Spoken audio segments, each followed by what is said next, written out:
দুইটা নামাজ আছে, এটা আমরা পড়ি না, বা অনেকে পড়ি অনেকে অবহেলা করি, কিন্তু এটা বড় ফজিলত আছে। বলবো বেলাল রাদিয়াল্লাহু আনহু নাম শুনেছেন? যখনই নবী সাল্লাল্লাহু আলাইহি ওয়াসাল্লাম জান্নাতে যেতেন, মানে জান্নাত আল্লাহ পাক তাকে দেখাতেন, তখনই তিনি তার বেলাল রাদিয়াল্লাহু আনহুর পায়ের শব্দ শুনতে পারতেন। বেলাল রাদিয়াল্লাহু আনহুর পায়ের শব্দ তিনি শুনতে পারতেন। একজন যোগ্য নেতা যিনি, তিনি তার অনুসারীর পায়ের শব্দও চিনেন। কথা বুঝতে পারছেন? আচ্ছা, গলার ভয়েসও চিনেন। তো বেলাল রাদিয়াল্লাহু আনহুকে তিনি জিজ্ঞাসা করলেন, ইয়া হে বেলাল, তুমি কি এমন আমল করো যার ফলশ্রুতিতে তুমি জান্নাতে আমার সামনে সামনে হাঁটছো? সুবহানাল্লাহ। কোন বেলাল? যিনি একজন কৃতদাস ছিলেন, নিগ্রো, কালো, দেখতে হয়তো আপনার আমার মতো সুন্দর না, তাই না? আফ্রিকান মানুষ, যাকে ওই যে রোদের মধ্যে শুয়ে পিটানো হয়েছিল, হয়নি? সেই বেলাল রাদিয়াল্লাহু আনহু। সুবহানাল্লাহ। তখন তিনি বলছেন, ইয়া রাসূলুল্লাহ, আমি তো এমন কোন আমল করি না, আপনারা যা করেন তাই করি, তবে যখনই আমার ওযু ছুটে যায়, ওযু ভেঙে যায়, আমি তখনই ওযু করি, আর সেই ওযু দিয়ে আমি 2 রাকাত নামাজ পড়ি। এই নামাজটাকে কি বলে? তাহিয়াতুল ওযু। এই তাহিয়াতুল ওযুটা আমরা আদায় করার চেষ্টা করবো, আল্লাহ পাক তৌফিক দান করুন। আরেকটা আছে তাহিয়াতুল মসজিদ। দেখবেন অনেকেই মসজিদে আসি আমরা ধাপ করে বসে পড়ি, তাই না? আসলে কিন্তু মসজিদে এসে 2 রাকাত নামাজ পড়ে বসা সুন্নাত। মসজিদে একটা হক আছে, মসজিদে আসলেন, 2 রাকাত নামাজ পড়লেন, সংক্ষিপ্ত আকারে পড়লেন, পড়ে বসবেন, এটা করা উচিত। আল্লাহ পাক তৌফিক এনায়েত করুন, আমিন। বেশি থেকে বেশি তওবা করার চেষ্টা করা উচিত।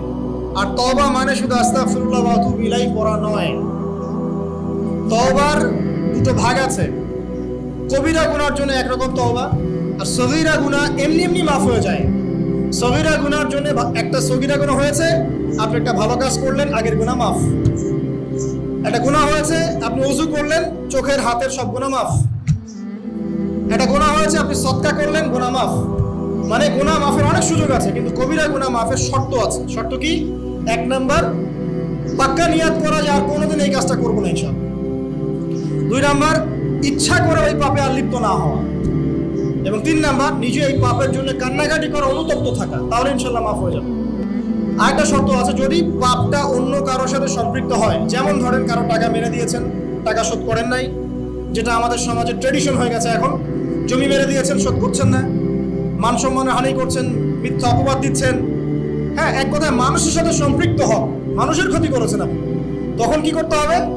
তখন ওই মানুষের কাছে গিয়ে ক্ষমা নিতে হবে। ডিফিকাল্ট, এবং এটার জন্য একটা বড় মনের দরকার আছে, মনের স্বচ্ছতার দরকার আছে। ভাই, আমি তোমার টাকা ধার নিয়েছিলাম, দেই নাই, এই নাও টাকা, শোধ করে দিলাম। ভাই, আমি তোমাকে ভালো মন্দ বলেছিলাম, তোমার গীবত করেছি, আল্লাহ তোমাকে মাফ করে দেয়, তুমি আমাকে মাফ করে দাও। খুব ডিফিকাল্ট এগুলা করতে হলে বড় মন লাগবে। আর যদি এগুলো আমরা না করতে পারি, তাহলে সমস্যা আছে। কিয়ামতের মাঠে আল্লাহ পাক ধরবেন, এবং যারা হকগ্রস্ত এদেরকে দাঁড় করাবেন। কিয়ামতের মাঠে নিজের নেকি তাকে দিয়ে ঋণ শোধ করতে হবে, অথবা তার গুনাহ নিজের আমল নামে নিয়ে ঋণ শোধ করতে হবে। কোনটা বেটার বলেন? দুনিয়াতে ছোট হওয়া না পরকালে ছোট হওয়া? তাই আমরা সবাই সবার কাছে মাফ চেয়ে নেই, যে আল্লাহ পাক আমাদের সবাইকে মাফ করে দেখ। যদি আমি আপনাকে কষ্ট দিই, আপনি আমাকে মাফ করে দেন। আপনি আমাকে কষ্ট দিয়ে থাকেন, আমি আপনাকে মাফ করে দিলাম। এই বিষয়ে চলে আসেন। আল্লাহ পাক তৌফিক দান করুন, আমিন।